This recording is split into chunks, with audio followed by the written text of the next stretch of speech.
People always ask, what dividend election do you recommend?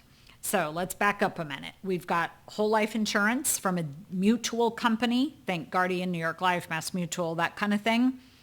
They pay a dividend. That dividend has about 20 different choices of things that you can do with it. And 99% of the time, especially if in your accumulation years, you want to use that dividend essentially to be reinvested. And what that is called in insurance lingo is that your dividend purchases paid up additions. Now, just if you want more information on this, I've got my Live Your Life Insurance book, and I talk in that book about manual paid up additions, which is not what we're talking about here, and automatic paid up additions. This is a form of automatic paid up additions. You have your dividend election. The dividend comes into your policy. It purchases paid up additions, which are more cash value for you and more death benefit for the future. And then it can go on and do the good work that it does in that space.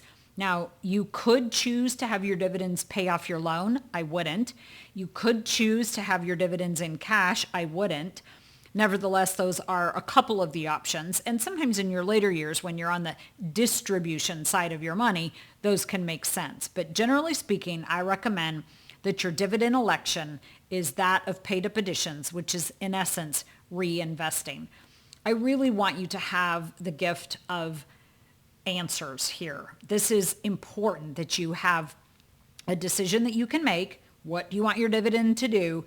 And that you have a clear answer as to what that is. And that is you want to reinvest. You want to have your dividend purchase paid up additions, because then you will get a multiplier impact. Your dividend will buy paid up additions, which gets you two things: more cash value and more death benefit.